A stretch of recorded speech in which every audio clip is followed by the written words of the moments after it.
amigos, está claro que hay dos formas de felicitar las Navidades. Una, que lo importante es publicar el número 4 del boletín, y la otra es tomar una copilla de Abril del Mono. Si habéis leído, Abril del Mono tiene un rótulo que dice: soy el mejor, la ciencia lo dijo y yo no miento. Y no importa si suena algo pretencioso, porque al fin y al cabo Abril del Mono es de Badalona, y he sabido que a los catalanes hay que dejar ese espacio de autoafirmación, a ver si acaso si nos dejan de dar nada. En cuanto al boletín, destaca en primer lugar el magnífico editorial del presidente Pedraja. Gracias, Paco. Hace tiempo que aprendí que de los chinos que hay que saber copiar y copiar bien. Así que mañana, con tu permiso, en mi intervención ante la Junta General de la Económica, intertextualizaré, como se dice ahora, tus palabras. Es decir, te copiaré descaradamente. Es para nosotros una gran alegría que, además, te atrevas a dejar el confortable y calentito refugio de tu casa para acompañarnos en este acto de presentación del número 4 del Boletín de la Biblioteca de la Económica. Gracias. Y en él, en el boletín, nuestro director de la sección de Historia, Miguel Ángel Naranjo, nos presenta la nueva edición de Apuntes para la Historia de la Ciudad de Badajoz, el tomo 12. Y es importante porque, como ya hemos dicho otras veces, iniciar una cosa es fácil. Lo complicado es persistir en ella, y es especialmente importante cuando hablamos de publicaciones periódicas. Y a las del siglo XIX, de nuestra biblioteca dedica a este número un amplio e interesante reportaje. Sería interesante conocer cuánto tiempo sobrevivió cada una de estas publicaciones a su arranque inicial.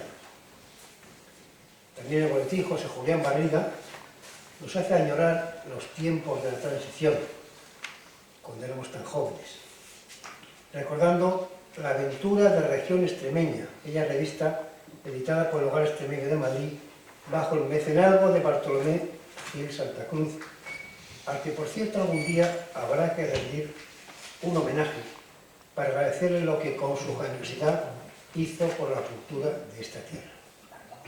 Y para completar este magnífico número de nuestra archivera, Laura Marroquín, presenta un interesante trabajo sobre las publicaciones de moda, encabezado por una deliciosa de la revista El Salón de la Moda, está puesto por allí. Periódico quincenal, indispensable para las familias, ilustrado con profusión de grabados en negro y figurines iluminados de las modas de París, de Hollywood, para que aprendan los cantamañanas de las pasarelas actuales. Muchas gracias a todos por su asistencia, y al equipo redactor del boletín, con Carmen Araya a la cabeza, nuestra enhorabuena. Queridos amigos, a todos, felices Pascuas.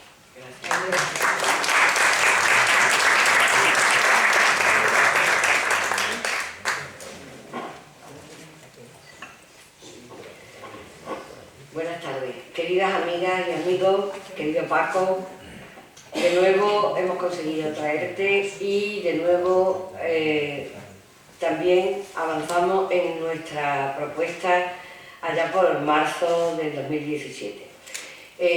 Teníamos en la mente la posibilidad de hacer una pequeña hoja volandera, que así es como se suelen llamar, que se fue convirtiendo lentamente en un soporte de boletín, y que gracias al apoyo y al diseño y a la maquetación de Germán Grau ha ido, yo creo que ganando en calidades y sobre todo en novedades.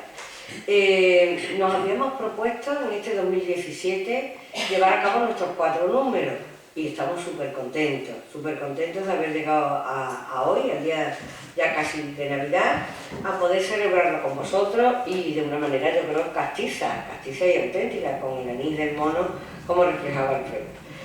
El boletín, en esta ocasión, cuenta con la editorial de Paco Pedraja, que yo creo que no solo habrá que referirla e imitarla en muchas ocasiones, sino que yo creo que es un orgullo el poder estar precisamente hoy albergados por el Museo del Libro.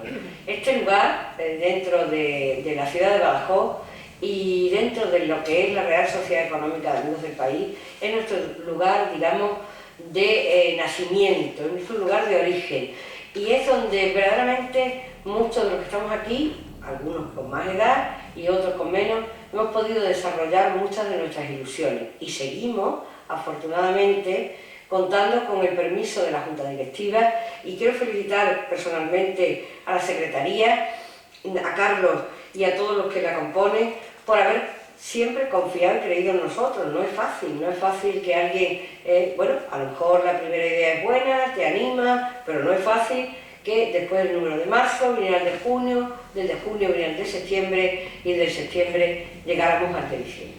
Es para mí y para todo el equipo, yo creo que un orgullo que hayáis confiado en nosotros y sobre todo nuestros amigos y amigas fieles a esta cita.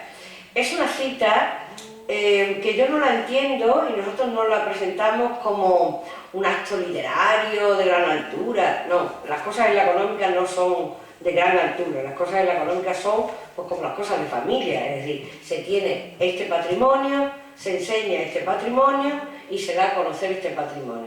El deseo del boletín, como sabéis, es el primer número, es que los fondos puedan ir conociéndose y que la gente, a medida que los va conociendo, pues podamos hacer que vengan, que lo investiguen, que los lean, como en el caso de hoy de las revistas.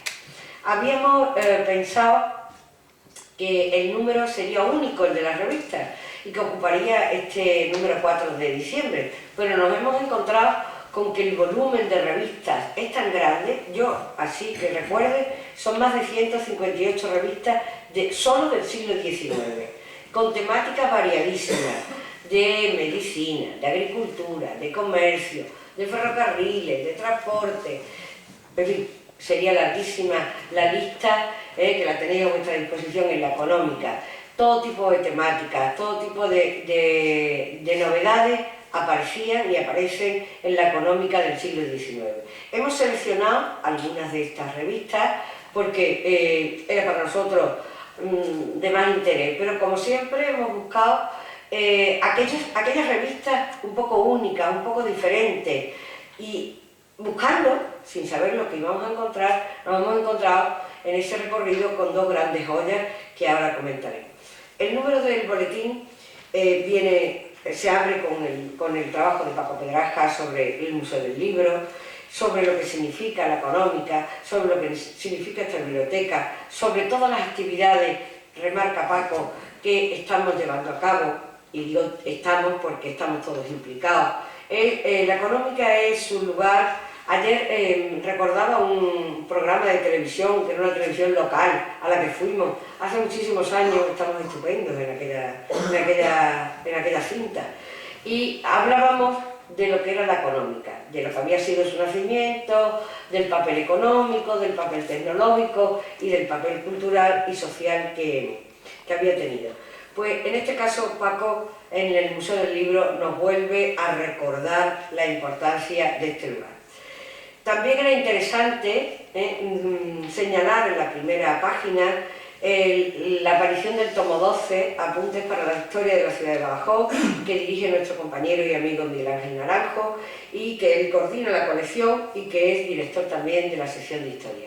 Este volumen de apuntes fue creado por nuestro gran amigo Augusto Rebollo. Entonces era de justicia conmemorar el boletín, dedicándolo a Augusto y dedicándole también todos los actos conmemorativos del homenaje que se hicieron. Miguel Ángel abre con un trabajo precioso sobre la figura de Augusto y hoy se encuentra con nosotros Mari Carmen, que nos acompaña y que es un encanto poder volver a verla con nosotros, como era siempre frecuente y de Augusto. Y en este número además se conmemora también ciertos eventos históricos que han tenido muchísimo sentido. El nacimiento el 250 aniversario, del nacimiento de Manuel Godoy, donde se hacen varios trabajos interesantes, uno de Joaquín González Manzanares. También se rememora, es un trabajo preciosísimo, el año 1917 en la ciudad de Badajoz y luego la conmemoración de la Revolución Rusa, y se comienza después una serie de trabajos que están dedicados al obispado de Badajoz, que están dedicados a una figura muy interesante en la que trabajan Laura y su padre Adolfo Marroquín, sobre la presencia del catedrático Máximo Fuertes Acevedo, y también un trabajo interesantísimo de Ángel Zamoro sobre los profesores que pertenecieron al claustro de lo que fue el Instituto Bárbaro de Braganza, el Instituto General Técnico. Es un trabajo, el del tomo 12, absolutamente magnífico, y ya, pues como es frecuente en este tipo de ediciones, ya se ha puesto en marcha el siguiente tomo, que ya conoceremos. Cuando empezamos a ver las revistas, hablamos con José Julián Barriga, que tuvimos la suerte de tenerlo aquí, hablando de Concepción Arenal, y entonces nos comentó José Julián que existía una revista que ellos, cuando eran más jóvenes en Madrid, habían creado en el hogar extremeño, que es Región Extremeña. Y hablando con él, comentábamos la importancia de esa revista en el marco histórico de la transición, cómo se vivió la transición en Extremadura y qué repercusión tuvo. Entonces surgió la idea, como él lo titula, que es un texto muy interesante también, un relato de la transición política en la comunidad. Es decir, cómo se llegó a hacer esta revista, quiénes participaban. Aquí está todo el elenco de personas conocidas. La revista la dirigía él, también era director Rafael García Plata, Quirós, y luego estaba Juan Antonio Pérez Mateo y Juan Cruz Gutiérrez. Aquí en Extremadura estaban como corresponsales Luis Ángel Ruiz de Copegui y Manuel García Carmona en Cáceres. Al analizar la revista, la Económica tenía bastantes números, pero esta está completa, 1979-1980. A mí me ha parecido fantástico el hecho y lo atrevido de algunos de los artículos que en ella se reseñan. Uno de ellos es el de las chicas de servicio que iban a Madrid desde Extremadura.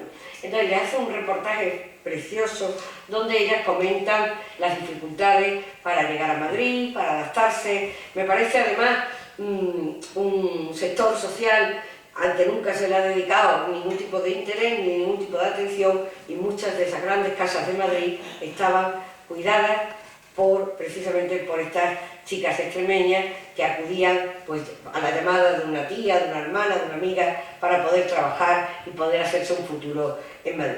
Hay otro trabajo también muy interesante que quisiera destacar, y fue el accidente de los jóvenes deportistas en Arisela. Eso fue una catástrofe para Extremadura porque murieron muchísima gente joven que venían de un partido, y está tratado también con muchísima dulzura y muchísimo cariño. Es, por tanto, una reseña histórica de gran valor, y a mí me parece además que en estos momentos de definición, sí, no, la transición, la constitución, pues puede servir el relato de José Julián. En cuanto a las revistas, como os decía, nos encontramos con tantas que tuvimos que hacer una primera parte que sería la que hoy os presentamos.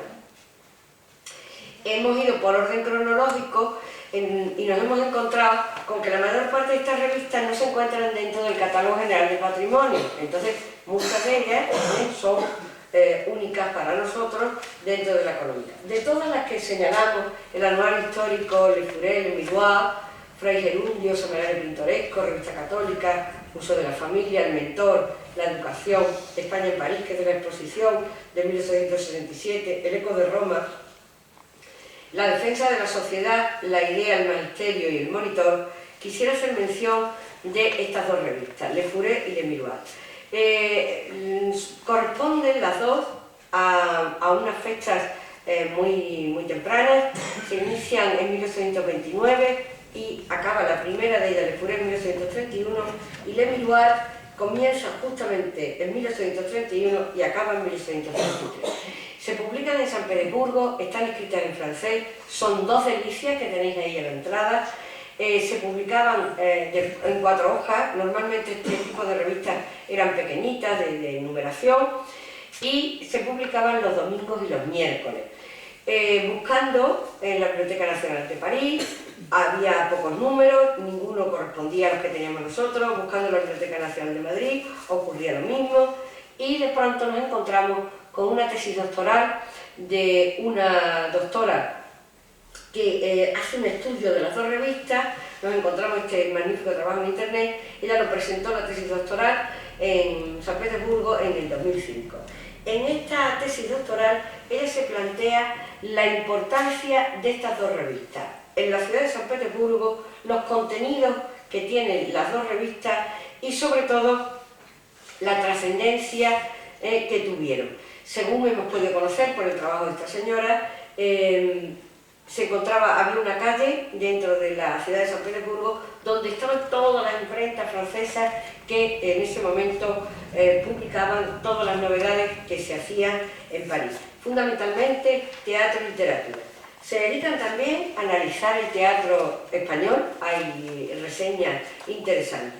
Entonces nos hemos encontrado con dos joyas bibliográficas que no existen, ya digo, ni en la Biblioteca Nacional de Madrid ni en la de París, donde tenemos los números primeros de estas dos publicaciones. También es interesante, por eso hemos ido eligiendo revistas diferentes, la de Fray Gerundio, que era un periódico satírico de política y de costumbre, que lo dirigía bajo el seudónimo Modesto Lafuente, que él era colaborador de la Enciclopedia Moderna. Es un trabajo también muy interesante de cómo se entendía en ese momento toda esa sátira. Queríamos destacar también el hecho de la revista de educación, que es una revista ya de 1858 hasta 1870, y luego muy bonita, que la tenéis también ahí, la revista que se editó en París del Pabellón de España en la exposición de 1867. El pabellón fue realizado por el arquitecto Gandara con las ilustraciones de Félix Torien. Es una revista también fantástica. Y luego queríamos dedicar dos apartados, y termino, al magisterio, el magisterio extremeño, que muchos de vosotros yo sé que la habéis consultado, que es dirigida por Miguel Pimentel y Donaire, donde escribía él y su mujer, doña Guarda Lucenqui, y también la última a la que nos referimos, que es el monitor de primera enseñanza.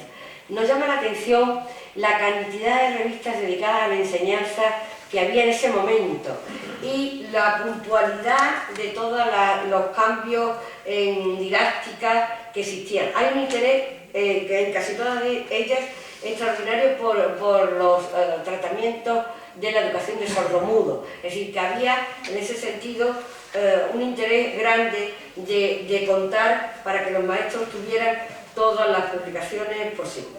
Y así, bueno, pues seguiremos, si nos lo permite nuestra Junta Directiva, para el próximo número continuaremos con la red.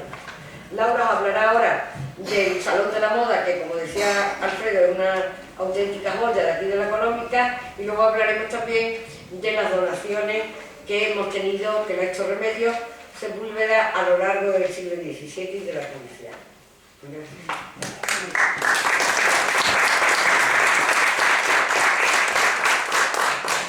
Buenas tardes.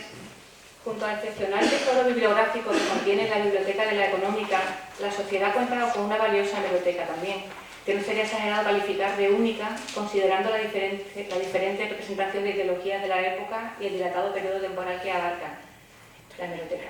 En ella se integran colecciones de prensa local, regional y nacional, la mayor parte sobre todo es regional, desde principios del siglo XIX hasta nuestros días, a las que hay que añadir un importante conjunto de revistas, publicaciones microfilmadas y boletines, y luego etcétera. A día de hoy la biblioteca consta de 893 títulos de revistas y 123 títulos de periódicos. Parte de las revistas y prácticamente casi todos los periódicos están encuadernados para una mejor conservación y manejo de los investigadores. Se trata de una fuente de información fundamental para el conocimiento de la vida política, cultural y artística de Badajoz y su provincia durante más de un siglo. Podemos encontrar datos históricos cuyo conocimiento es indispensable para conocer a fondo la situación de esa época. La documentación que puede consultarse en nuestra excepcional biblioteca ha permitido a los investigadores el acceso a una información fundamental sobre la historia de Extremadura que les ha ayudado para documentar sus tesis doctorales, trabajos y publicaciones varias. Son numerosas las investigaciones de estudiosos en cuyas publicaciones son citadas las fuentes de nuestra biblioteca. Resulta complicado elegir de tanta documentación una revista para hacer el artículo del boletín. Yo me he decantado al final por el Salón de la Moda por dos razones. Una un poco, bueno, sentimental, porque fue la primera revista que yo tuve en mis manos cuando entré a trabajar aquí hace 17 años. De forma curiosa, preguntaron por ella, yo cuando la abrí, tampoco había abierto mucho más, llevaba trabajando poco tiempo y me llamó la atención muchísimo la revista, cómo estaba conservada, también está muy bien conservada. Ahora veremos por qué, con más detalle. Se trata de un periódico que nació en Barcelona en 1884 y dejó de publicarse en 1914. Su periodicidad era quincenal. Estaba editado por Montaner y Simón y era una publicación de moda romántica. Las publicaciones especializadas en moda informaban a los lectores sobre las formas de vestir, dónde ir, cómo actuar y qué decir, de acuerdo con los criterios establecidos por los grupos dominantes en la materia. Las imágenes y los textos estaban cuidadosamente seleccionados para atraer el público femenino, ya que era el sujeto principal de la moda hasta el siglo XX. A lo largo de la historia, la moda ha tenido voz propia en las publicaciones, especialmente a través de las revistas femeninas o para mujeres. Este tipo de revistas imponían las normas de buen gusto en aquella época. El Salón de la Moda, como ha comentado antes Alfredo, está ahí en la entrada, en un atril, está ilustrado con grabados en negro de las modas de París. Lo que pasa es que bueno, está abierto en esa exposición. Lo voy a poner un poco de pie para que se vean también esta. A ver, ahí. Las láminas también aparecen en color, personas que venían directamente de París, que ahora lo veremos. El editor era Henri Petit, F. Bass era el impresor y no veo bien sin gafas además. Pero luego lo comento, de Franco era el que decía de Franco. Y estas son los patrones que venían dentro de la revista. La revista es muy bonita, muy llamativa y está muy bien conservada. Como comentaba, estaban grabados en negro, que son los que podemos ver allí abiertos, con una descripción detallada de cada uno de ellos. Contenían exquisitas láminas en colores, como hemos visto aquí, colores llamativos, hojas de patrones, trazados en tamaño natural, modelos de labores de aguja, crochets, tapicerías, etc. En una sección del periódico comentan que las hojas de dibujos, dice textualmente, las hojas de dibujos, como todos los grabados del Salón de la Moda, los recibimos de París. Efectivamente, esta ilustración que hemos visto en color venía directamente de París. Entonces la juntaban al periódico junto con el patrón. También podemos encontrar dentro del periódico secciones literarias, crónicas, pasatiempos, recetas culinarias, algunas, por ejemplo, de belleza, como había una receta que era para quitar las arrugas de la cara, que eso lo comenta también Carmen en su artículo, y consejos de belleza para la mujer, para la vida doméstica, cosas así bastante curiosas. En los ejemplares encontramos también al final de cada ejemplar una página completa dedicada a anuncios publicitarios, porque en esa época la publicidad era la principal fuente de ingreso de la prensa en toda esa época. Aquí en la Económica la tenemos desde 1891 hasta 1902. Tenemos 10 años, pero lo tenemos encuadernados en 9 tomos. Cuando hemos realizado alguna exposición de esta revista, la verdad es que le tenemos mucha atención. Se nota cuando se paran siempre en esta revista, pues por eso, ¿no? Por el tema de los colores, sus ilustraciones, sus láminas. Y solemos exponerla entre otras mucha documentación que tenemos aquí. Bueno, un poquito esa era la exposición. Muchas gracias.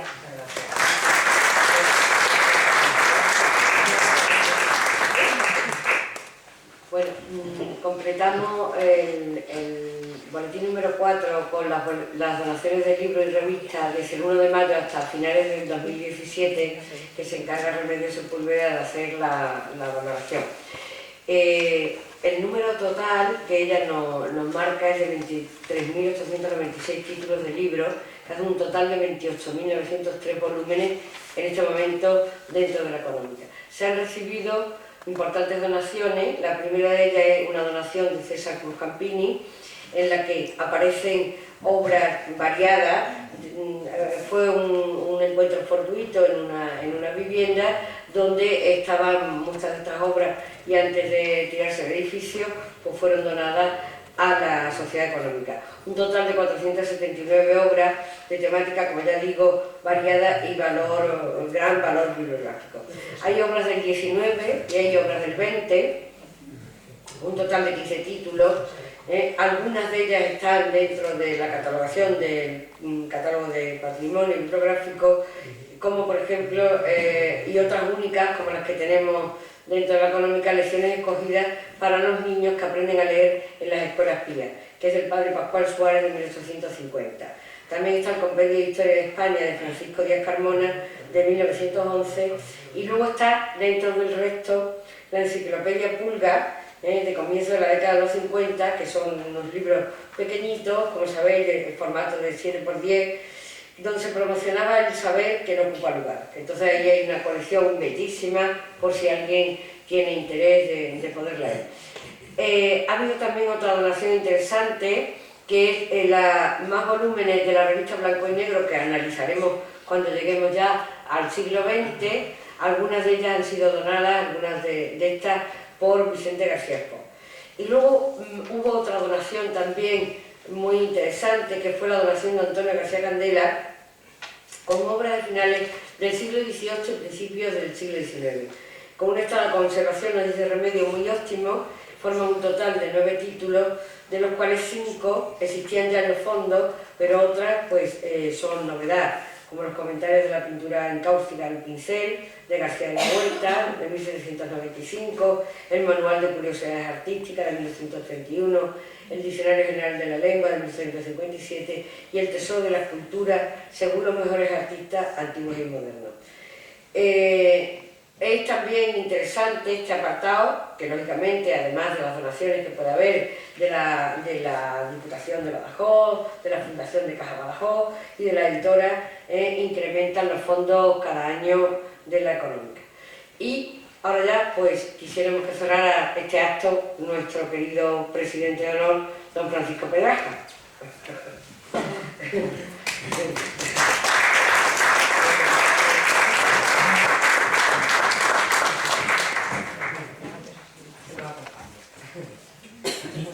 Ahí en el atril, ¿no?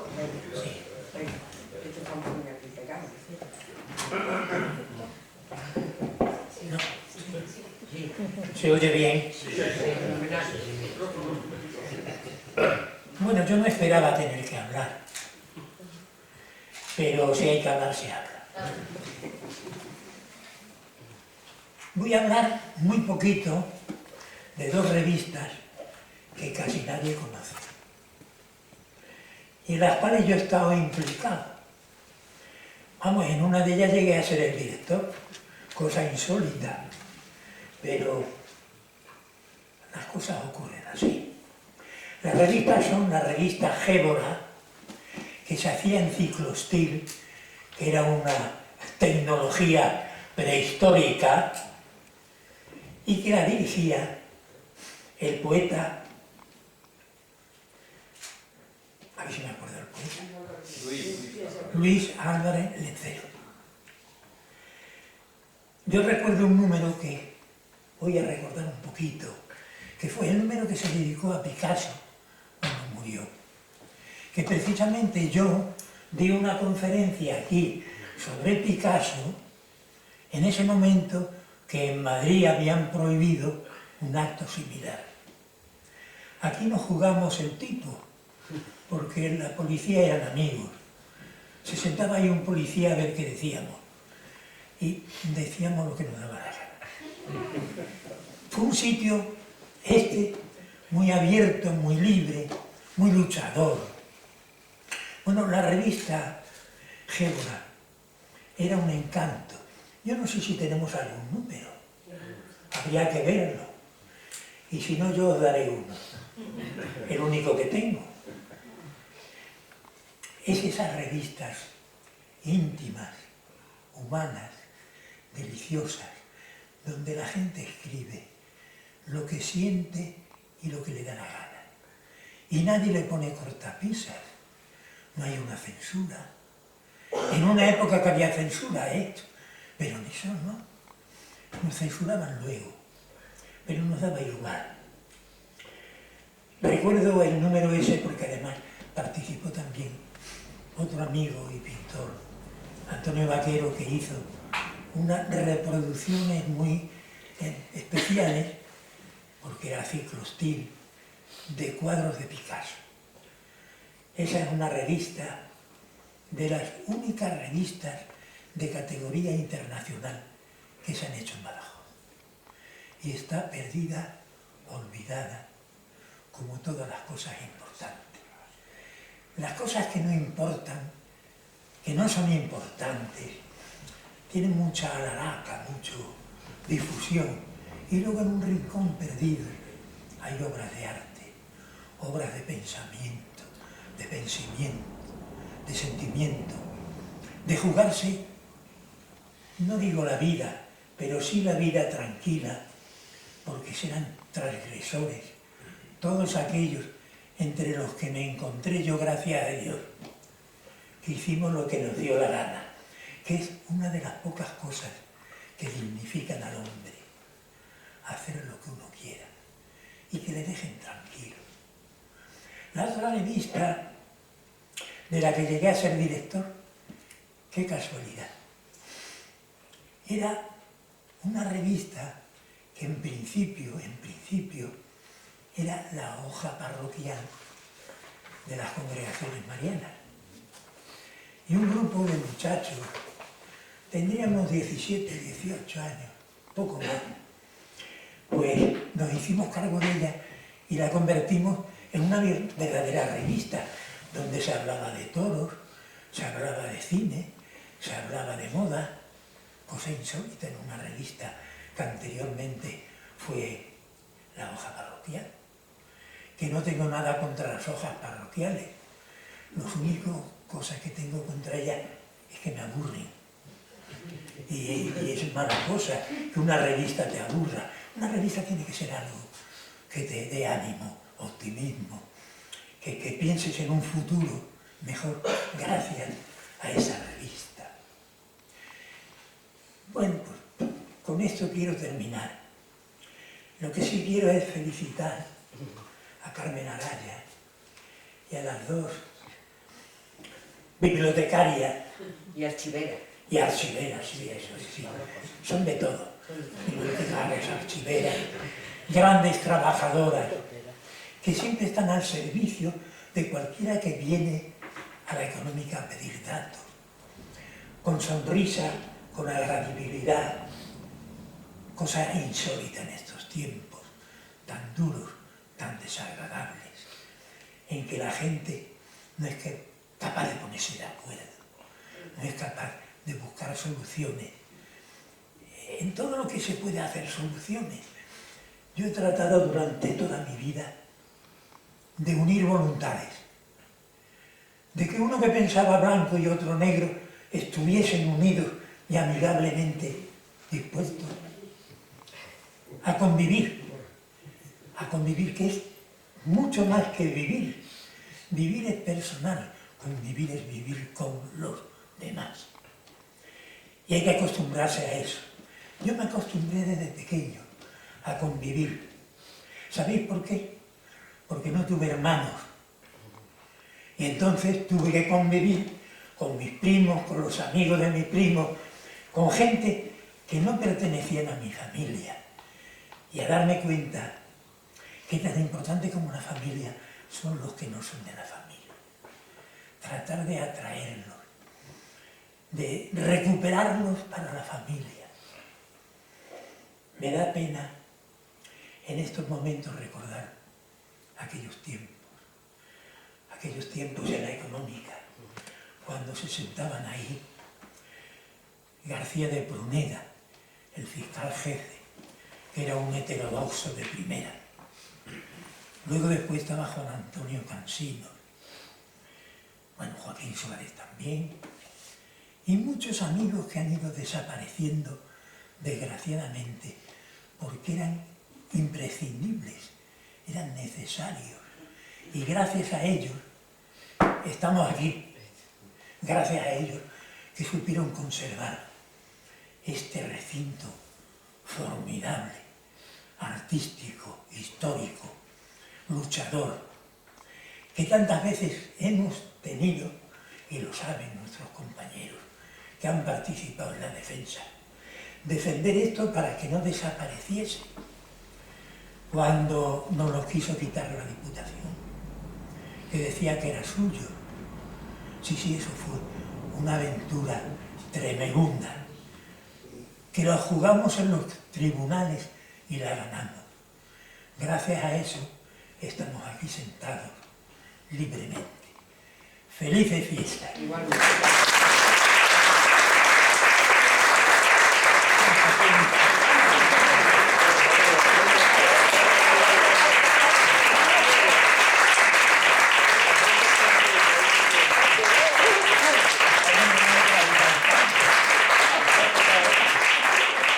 Bueno, pues nada, felices Navidades y los que no hayáis disfrutado o tengáis más ganas, seguimos con el anís del mono. A ver si compráis la castellana o la asturiana. Aquí los contables, Que a mí me gustan más esas dos. los contables.